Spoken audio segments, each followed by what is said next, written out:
Hello दोस्तों। मेरा नाम गगन है। और अगर आप बिहार बोर्ड 2025 की तैयारी कर रहे हैं तो ये वीडियो आपके लिए है। आप प्लीज़ इसे स्किप नहीं करेंगे, ठीक है? और अंत तक मेरे साथ बने रहें। आज केमिस्ट्री का इम्पोर्टेंट क्वेश्चन आपसे शेयर करूंगा, ठीक है? आप इसे धैर्यपूर्वक देखेंगे। तो आइए हम चलते हैं अपने पहले प्रश्न की तरफ। आज का सबसे पहला प्रश्न है, विस्थापन एवं द्विविस्थापन अभिक्रिया क्या है? आपको बताना है। जैसा कि आप सब जानते होंगे, हर साल एग्जाम में अभिक्रिया से सवाल देता ही है, तो अब ये बहुत महत्वपूर्ण है, इसलिए आप लोग देखेंगे जरूर इसको, ठीक है? इसके बाद है उपचयन एवं अपचयन अभिक्रिया क्या है, ठीक है? इसके बाद का जो प्रश्न है वो प्रश्न पिछले 2 साल से दे रहा है, जिसका नाम है विकृत गंधिता, ठीक है? नाम से डरना नहीं है, बहुत आसान है, ठीक है? विकृत गंधिता एवं इसी के साथ एक सब टॉपिक है इसका, संक्षारण क्या है। ये दोनों देते रहता होगा, ठीक है? और हाँ, टेलीग्राम पे आप लोग ज्वाइन कर लेंगे, ठीक है? जिनको भी इनका पीडीएफ चाहिए। इसके बाद का जो प्रश्न है वो है सूचक। सूचक से जानते ही होंगे आप लोग, सूचक क्या है एवं इसके प्रकार बताएं, ठीक है? इसके बाद का जो प्रश्न है वो प्रश्न है 5 नंबर में। ये सवाल आपको देखने के लिए मिलता है बार बार, जैसे विरंजक चूर्ण का सूत्र बनाने की विधि एवं इसका उपयोग, ठीक है? केमिस्ट्री पढ़ते हैं तो आप लोग इससे वाकिफ होंगे। विरंजक चूर्ण क्या है, कॉमा, बनाने की विधि एवं इसके उपयोग क्या है। ये सवाल देखने के लिए आपको बार बार मिलता है। इसी के पैटर्न पे एक दो सवाल और देखने के लिए मिल जाता है, जैसे विरंजक विरंजक चूर्ण तो हो ही गया। हाँ, प्लास्टर ऑफ पेरिस, ठीक है? ये तो एग्जामिनर का फेवरेट टॉपिक है, चाहे आप सूत्र देख लें चाहे कुछ भी, इससे सवाल आता ही आता है। Plaster of Paris, plaster of Paris same है भाई, बनाने की विधि एवं इसके उपयोग। और इसके बाद का जो सवाल है वो सवाल है, हमारे पाचन में पीएच की क्या भूमिका है, ठीक है? हमारा खाना जो पचता है ना, उसमें पीएच क्या करता है? हमारे पाचन में पीएच की क्या भूमिका है बताएं, क्या भूमिका है बताएं। जिनको भी स्क्रीनशॉट लेना है स्क्रीनशॉट ले लीजिए, मैं हट जाता हूँ, ठीक है? जिनको भी स्क्रीनशॉट लेना है स्क्रीनशॉट ले लीजिए। इसके बाद हम लोग आगे चलते हैं, ठीक है? हमारे पीएच में हो गया, ठीक है? इसके बाद आपको धातु और धातु, देखिए ये बहुत इंपॉर्टेंट है, ठीक है? धातु एवं ओ धातु में भौतिक एवं रासायनिक दोनों प्रकार से अंतर आपको लिखना पड़ेगा, ठीक है? सिर्फ भौतिक नहीं लिखने से काम चलेगा। भौतिक एवं रासायनिक अंतर बताएं, क्योंकि दोनों में से कुछ भी दे देता है, ठीक है? तो आप दोनों याद करेंगे। फिर इसके बाद अब अगला प्रश्न की ओर चलेंगे। हमको उम्मीद है आप लोग ये प्रश्न देख लिए होंगे और लिख लिए होंगे, ठीक है? तो अगला प्रश्न, सहसंयोजक बंधन एवं आयनिक बंधन से आप क्या समझते हैं, ठीक है? सहसंयोजक बंधन और आयनिक बंधन, इससे सवाल बनता है। पिछले साल भी इसे शायद सवाल दे दिया था, ठीक है? सहसंयोजक बंधन एवं आयनिक बंधन से आप क्या समझते हैं। इसके बाद का जो सवाल है वो सवाल है खनिज और अयस्क। ये सवाल तो भाई क्या ही बोले, केमिस्ट्री का टॉपिक है, आपको पता है, फेवरेट टॉपिक है एग्जामिनर का, ठीक है? 2011 से ही दे रहा है, ठीक है? खनिज एवं अयस्क में अंतर स्पष्ट करें। इसके बाद का जो सवाल है वो सवाल है निस्तापन एवं जारण में अंतर स्पष्ट करें, ठीक है? निस्तापन एवं जारण में अंतर स्पष्ट करें।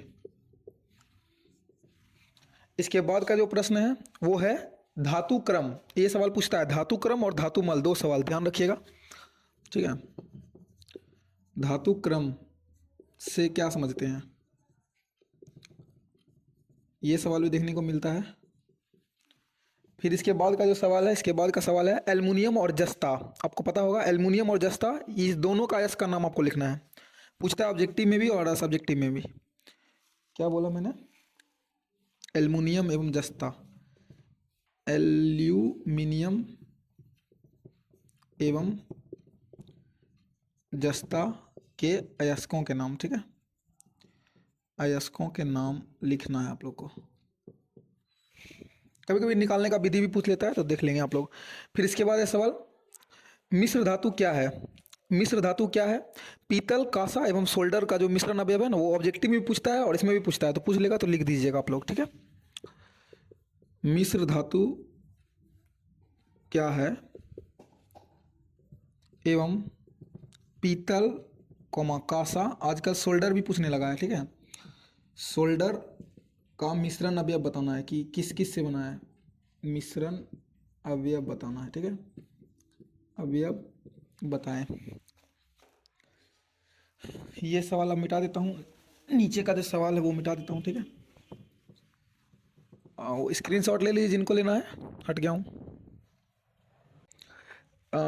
देखिए, 1 से 2 सप्ताह के अंदर मैं जो हूँ वो आपको लाइव स्ट्रीम आकर पढ़ाऊंगा, लाइव आकर पढ़ाऊंगा, ठीक है। एनसीईआरटी सीरीज शुरू करने वाला हूँ, तो एनसीईआरटी जो है वो 9, 10 दोनों का मैं पढ़ाऊंगा, ठीक है। चैप्टर वाइज मैं आपको पढ़ाऊंगा, फिजिक्स, केमिस्ट्री और बायोलॉजी, ठीक है। आपको सामने सिर्फ एक किताब लेके बैठना है और मैं आपको बेहतरीन ढंग से पढ़ाऊंगा, इसी तरह पढ़ाते हुए चलूंगा, पूरा चैप्टर कंप्लीट करूंगा, ठीक है।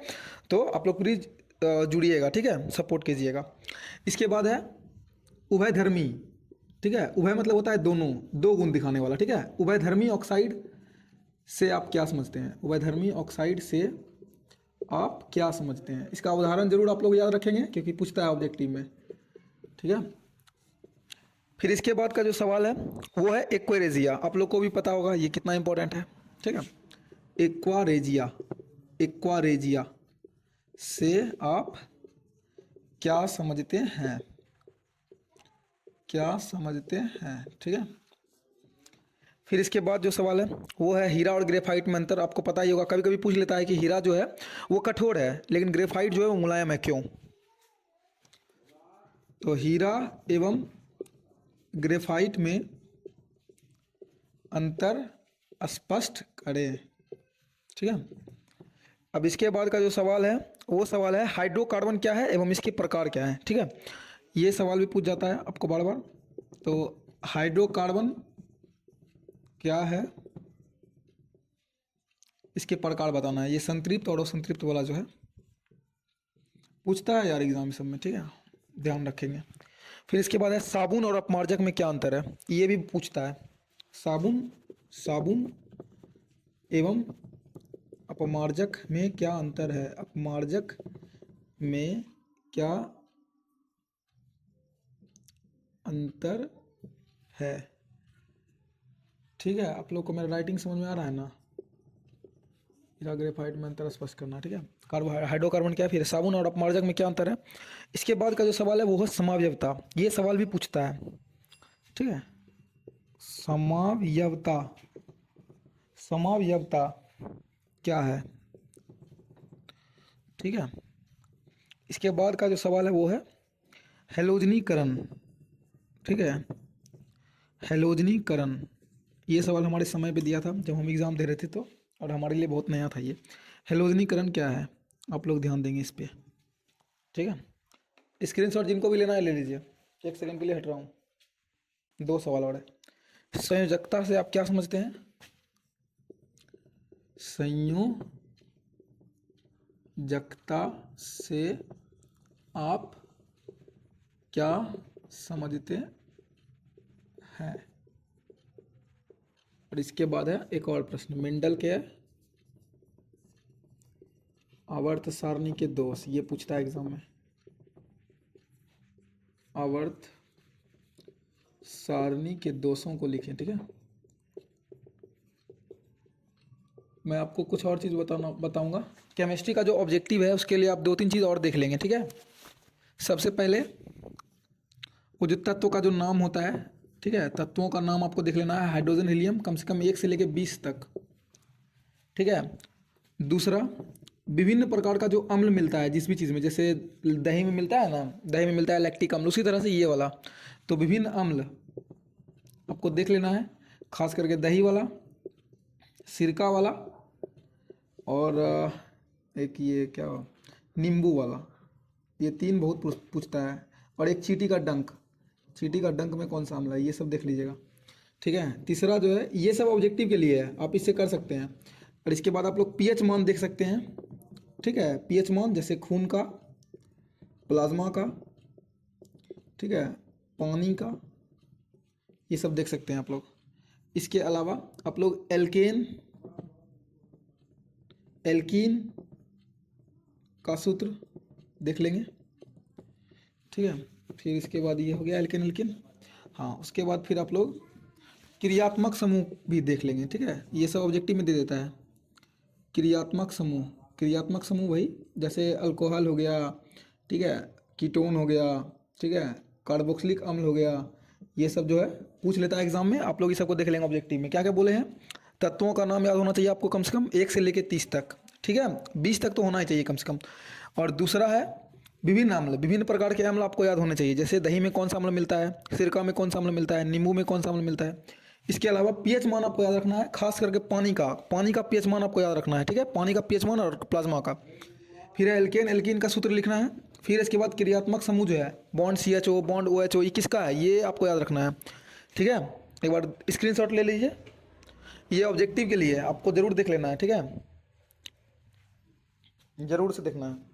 बहुत ही जल्दी मेरे 100 सब्सक्राइबर पूरने वाले हैं, इसके लिए आप लोगों का थैंक यू। आप लोग बहुत ही अच्छे हैं और बहुत सपोर्टिव हैं।